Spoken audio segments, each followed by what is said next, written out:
مشكلة الشخير وانقطاع التنفس أثناء النوم بتواجه كتير من الناس وبتسبب في بعض المشاكل الاجتماعية وقد تتسبب في حوادث على الطرق، بسبب ان المريض ممكن ما بياخدش كفايته من النوم أثناء النوم وبيغفل أو ينام أثناء السواقة.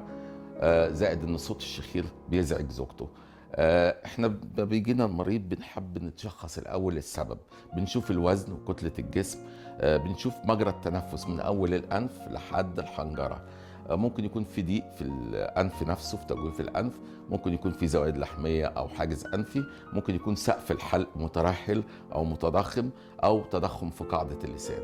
كل دي الاسباب دي بنبتدي نعالجها